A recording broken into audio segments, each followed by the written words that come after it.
ഇന്നൊന്നും മനാമയെ പോകേണ്ട ഒരു ആവശ്യം ഉണ്ടായിരുന്നു കേട്ടോ. അങ്ങനെ മനാമ ബഹ്റൈൻ്റെ ഹൃദയമാണ് കേട്ടോ, ബാബുൽ ബഹ്റൈൻ. അതിൻ്റെ ഉള്ളിലൂടെ ഇങ്ങനെ പോകുമ്പോൾ കുറേ കാഴ്ചകളൊക്കെ കാണാൻ പറ്റും. ഇങ്ങനെ കുറേ പടങ്ങൾ വരച്ച് വെച്ചത് കാണാം. അതുപോലെ തന്നെ നമ്മുടെ പഴയ കാലത്തെ കുറേ സാധനങ്ങളൊക്കെ കാണാം കേട്ടോ ഇതിൻ്റെ ഉള്ളിൽ.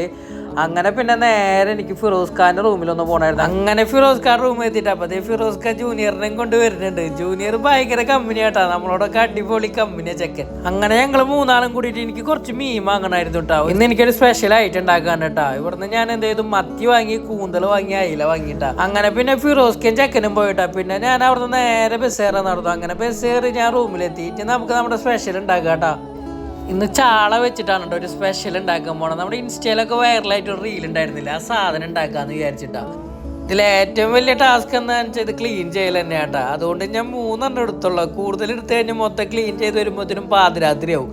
അങ്ങനെ പിന്നെ കത്രിക എടുത്തിട്ട് പതുക്കെ ക്ലീൻ ചെയ്ത് തുടങ്ങിയിട്ടാ. എനിക്ക് അതിൻ്റെ ഇടയിൽ ഒരു അബദ്ധം പറ്റിയിട്ടാ. നമ്മൾ ആദ്യം ചതമ്പലാണ് കളയേണ്ടായിരുന്നത്. ഞാൻ ക്ലീൻ ചെയ്ത ശേഷം അത് ഓർത്തത്, പിന്നെ അത് കളഞ്ഞു. ഞാൻ ഇതിൻ്റെ ഉള്ളിൽ മീൻ മുട്ട ഉണ്ടാവും എന്ന് വിചാരിച്ചിട്ടാ. സാധനം ഒന്നും കിട്ടിയില്ല.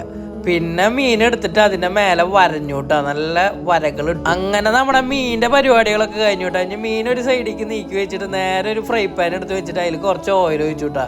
അതിനുശേഷം തീ കത്തിക്കാണ്ട് എന്ത് ചെയ്തു, അതിക്ക് കുറച്ച് കാശ്മീരി ചില്ലി പൗഡറും പിന്നെ നമ്മുടെ മഞ്ഞൾപ്പൊടി ഇട്ടിട്ട് ഒന്ന് മിക്സ് ചെയ്തുട്ടാ. അതിനുശേഷം ചെറിയ ഫ്ലെയിമിൽ ഇട്ടിട്ട് ഒന്ന് ചെറുതായി ചൂടാക്കി എടുക്കണണ്ടാ. പിന്നെ എന്ത് ചെയ്യണം, പിന്നെ അതിലേക്ക് കുറച്ച് നമ്മുടെ വെളുത്തുള്ളി ചതച്ചതും പിന്നെ ചെറുള്ളിയാണ് കേട്ടോ വേണ്ടത്. എൻ്റെ അതില്ലാത്തതുകൊണ്ട് ഞാൻ ചെറിയൊരു സവാള എടുത്തിട്ട് അത് ചതച്ചു. എന്നിട്ട് രണ്ടും കൂടി അതിൽ ഇടണം. അതിനുശേഷം നമ്മുടെ കുറച്ച് കറിവേപ്പില എടുത്തിട്ട് അതും ഇട്ട് കൊടുക്കണം. അതിനുശേഷം ഇതെല്ലാം കൂടി നന്നായി ഒന്ന് മിക്സ് ചെയ്ത് കൊടുക്കണം.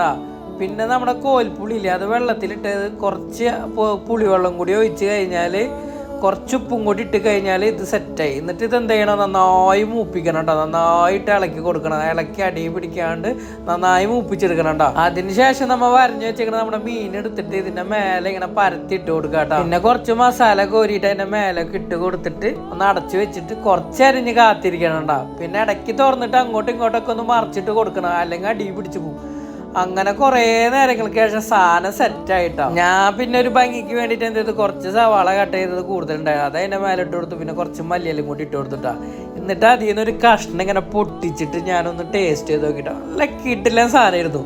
പിന്നെ ഞാനിന്ന് ഇതിൻ്റെ ഒപ്പം ചോറ് കൂട്ടി തിന്നാന്ന് വിചാരിച്ചിട്ടാണ്, അതായത് ചോറിൻ്റെ കൂടെ കൂട്ടി തിന്നാന്ന് വിചാരിച്ചിട്ട് നേരെ എടുത്ത് കൊണ്ടുവന്നു. അതിലേക്ക് 2 മീൻ അങ്ങോട്ട് ഇട്ടിട്ട് കുറച്ച് മസാല, ഒരു കഷ്ണം മീൻ അങ്ങോട്ട് എടുത്തിട്ട് കുഴച്ച് അങ്ങോട്ട് തിന്നുമ്പോൾ കിട്ടുന്ന സുഖം ഉണ്ടല്ലോ, അത് വേറെ ലെവലാണ്. ഒരു വട്ടെങ്കിലും ട്രൈ ചെയ്ത് നോക്കണം, കിട്ടില്ല സാധനമാണ് കേട്ടോ. അപ്പോൾ പിന്നെ കാണാം. Okay, by.